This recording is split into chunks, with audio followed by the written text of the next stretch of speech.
But I did not stop. I knew the exploit could be chained. As long as I hit the 30-second window on each race, it would snowball. The phantom capital multiplying exponentially, and even a loss only cost virtual funds.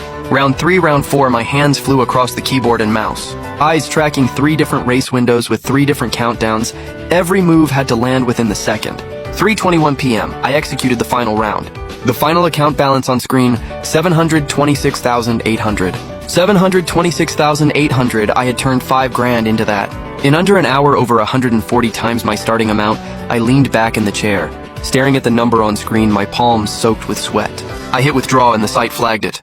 Large withdrawals require manual review. Funds will arrive within 2 hours. I wiped the browser history, shut the machine down, and walked out. The sunlight hit hard when I stepped outside. I shielded my eyes and took a long, slow breath. 700 grand was still not enough to fully treat Cassie. We were going to need a lot more. But I knew someone was about to come hand me exactly that. I pushed open the hospital room door and heard the nurse's flat voice. Ms. Xu, the system only shows a $5,000 deposit on file. The full amount is due today or we cannot proceed with the tests and medication. Sarah was on the verge of tears. That is not right. My husband paid $10,000 an hour ago. Then she saw me walk in and her voice cut off. Where is it? Where is that $10,000? I only paid $5. I looked her straight in the eyes. The other $5 I put it on a horse race. Horse racing. Sarah's expression shattered. She staggered back. Like every ounce of strength had been drained out of her. Chen Zuisheng. That was Cassie's lifeline and you gambled it away. She came at me, fists hitting my chest, sobbing her heart out. What kind of person are you? What happened to your promise? The nurse nearby shook her head in disgust. Her eyes full of contempt. I caught Sarah's wrist. Dropped my voice low. Just listen to me. I won. The money hits the account within 2 hours. Cassie's medical bills are covered. She stopped and looked up at me with eyes that had completely given up. Here we go again. You are lying again. Her finger pointed at me, trembling badly. You know I hate nothing more than gambling, and you made a vow. I stayed quiet. Anything I said right now would just sound like excuses. Give me 2 hours. I let go of her and looked over at Cassie, lying pale in the bed. 2 hours from now, I will be back with the money. I turned and walked out behind me. Her quiet, broken sobs followed me down the hall. When I came back with warm congee, Sarah was slumped over the bedside. She looked like she had fallen asleep, but her shaking shoulders gave her away. Cassie was awake, her tiny body hooked up to tubes. When she saw me, she managed a weak little smile. Daddy, Cassie was good. I leaned down and gently touched her cheek. Daddy is going to beat this thing and take you to the best amusement park ever, and get you cotton candy as big as a cloud. Cassie's eyes lit up a little, and she whispered, I want to stay with Mommy and Daddy forever. Sarah lifted her head, her eyes completely red. She looked at Cassie's pleading little face, then back at me, and finally, just let out one long, exhausted sigh. She handed me a tissue. Go do what you have to do. Her voice was hoarse. I have got her. I knew this was the last bit of trust she was giving me. I checked the time and walked out of the room.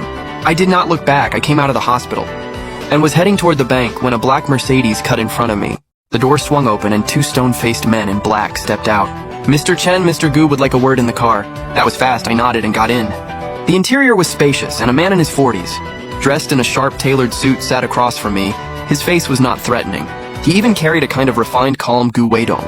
In my past life, I had dealt with him plenty, even partnered with him a few times. Chen Zuisheng, he looked up at me, talented hands. I have had 7 or 8 developers maintaining that system, watching it for 3 years without a single issue. You walk in on day 1 and blow a hole right through it. Tell me how you found it. I leaned back and held his gaze. Mr. Gu, you run a gambling operation and you were scared of someone winning. The system had a flaw. That is your problem. I won fair and square. You planning to stiff me on this? Gu Weidong's eyes narrowed slightly. 700 grand. Gu Weidong can afford to take the hit. He smiled. The money is yours. But you cannot walk away without giving something back. I knew he was feeling me out. In my past life I knew him well, but I could not show all my cards right now. I smiled. Fine. I am not taking your money for nothing. How about I trade you one piece of information? Oh, Gu Weidong raised an eyebrow. Let's hear it. It is about your father, Gu Changgang. Gu Weidong's finger stopped turning his ring. Has he been having chest tightness lately? Numbness down the left shoulder and arm. My voice stayed even. Get a coronary CTA done. Immediately focus on the mid-segment of the left anterior descending artery. A routine physical. Will not catch non-calcified plaque. Gu Weidong's pupils tightened. He stared at me for a beat, then immediately made a call. Dr. Wang, please arrange an urgent cardiac workup for my father, coronary CTA, with focus on the left anterior descending. Yes, right now. The car fell into silence. 40 minutes later. The phone rang. Gu Weidong picked up. His expression dropped, and after he hung up, the way he looked at me had completely changed. Severe stenosis of the left anterior descending. Over 85% any later, and it would have been too late. Chen Zuisheng, who exactly are you? That does not matter, I held his gaze. My money is safe, unfreeze it. Now you are on my turf. Gu Weidong kept his eyes on me, nobody touches it. But a man like you does not risk himself for 700 grand, you are holding something else. Sharp as ever you are, right? There is one more piece. I looked him in the eyes about a woman you have been looking for over a decade. And a child she has, that you probably do not even know exists. Gu Weidong sat bolt upright, all composure gone, eyes wide with shock. What did you say? She settled down in Suzhou, married a middle school teacher. Living quietly, I dropped my voice. She has a daughter, birthday June 17th, 7 years old.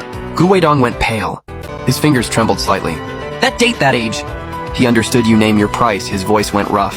5 million, the information is yours. A Qiang, wire it now. Gu Weidong turned and gave the order. 10 minutes later. My phone buzzed, a bank deposit notification. I sent him the full details. I had typed out transaction complete. I pulled the door open. My daughter is in this hospital and she needs total quiet. Do not let any trouble come near us. Gu Weidong gave a firm nod. I will make sure she gets the best resources in that hospital. The door closed. The Mercedes pulled away. I stood at the hospital entrance. Over 5 million in my account. Cassie's medical costs were covered. I gripped my phone and walked quickly back inside. I ran back to the room as fast as I could, pushed the door open. Sarah was not there. Richard sat by the bed, looking furious, his own daughter lying there sick. And you are out running around. I ignored him, walked to the bed and felt Cassie's forehead, then asked quietly, "Where is Mommy?" She said she had an errand. Left me to watch Cassie. Richard scoffed. You two are both disappearing for hours at a time. Something is off. My gut dropped. Sarah would never leave Cassie alone for hours at a time. I called her immediately, no answer. Richard sensed something was wrong too. Why is she not picking up? Just then a cleaning lady's voice carried down the hallway. Those shameless people are posting surrogacy ads in the bathroom again. How do they sleep at night? A terrifying thought hit me like a freight train. Sarah would not know. She would not be that desperate. But a second later I saw her face in my mind, red-eyed and stubborn. She absolutely would. I spun and bolted out of the room. Where are you going? The hospital is still asking about the bill. Richard shouted after me. Bill is paid. You are welcome. I sprinted to the women's restroom. Ignoring the screams from inside, I pushed open stall after stall. Third stall had a crooked handwritten phone number and a high-pay surrogacy ad on the wall. Advance payment 300 grand. I dialed it immediately. I need a surrogate. I kept my voice low and hard. Need a child, fast money is not an issue. The woman on the line got cautious. Sir, you have the wrong number. Drop the act, I said coldly. My wife cannot have children, I want a boy. Gender selection, if possible. A few seconds of silence.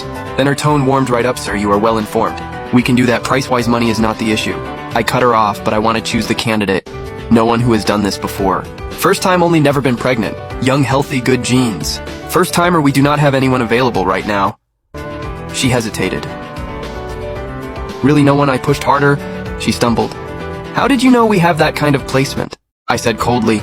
Send me the address. I am coming now. If I like what I see, double the rate. Double. Her voice changed immediately. Sir, are you serious? I'm on the clock. I glanced at my watch. 20 minutes, keep her for me. If she has already signed paperwork and the process has started, forget it. Nothing signed yet, just an initial checkup. Come on over, sir, we will be here. I hung up and ran out of the hospital. Flagged down a cab driver, get me to this address fast. At the same time, I called 911 and quietly gave them the address. Reported suspected illegal surrogacy operation. 20 minutes later, I was standing in a rundown urban village in front of a beat-up building with a home services sign out front. I went straight up to the third floor. Door was cracked open. A heavily made-up middle-aged woman sized me up. You must be the client. Where is she? I walked straight inside in the lounge. The woman smiled and followed. This one checks all your boxes. 28, natural birth, 1 daughter, clean health record. Needs money quick, easy to negotiate. Push open the door. Sarah was sitting on a worn-out couch, gripping the hem of her shirt. When I walked in, her eyes went wide. She froze completely. That is her. I looked her over with a blank expression like I was inspecting merchandise. Stand up, turn around when she stood. There was genuine fear on her face. How is she, sir? The woman fawned, good-looking, great figure. College educated too? I walked up and stood in front of Sarah, looked at her face. Too thin, can she carry a son? We cannot guarantee boy or girl 100%. But we do offer gender selection. The woman jumped in. I need to guarantee a son, I said flatly.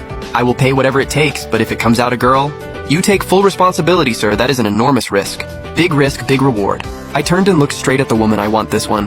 Name a price and we sign right now. I am taking her with me today.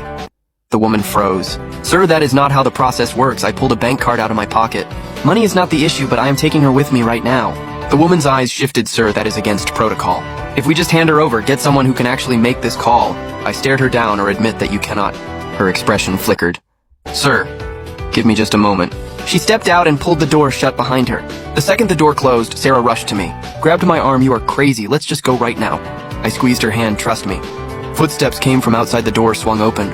The woman was back with two big guys behind her, and a middle-aged man in a suit with gold-rimmed glasses. "Sir, this is our director, Mr. Chen." He looked me over. "Heard you want to take her out today, all in 80 grand guaranteed, boy. 50 now, I transfer her to you and you walk out. Balance due, once pregnancy is confirmed." Mr. Chen smiled. "That is not how we work. Full payment up front, we deliver her to wherever you want." He adjusted his glasses. The smile had an edge to it, otherwise you might find it hard to walk out of here. I narrowed my eyes. "My money is not that easy to take. Then let's see if you can make it out that door." Mr. Chen gave a look. Both men stepped forward just then. A faint wail of sirens drifted up from the street below. Mr. Chen's face went pale. "You called the cops. I did not call anyone." I smiled coldly, "But sounds like your operation is not exactly clean."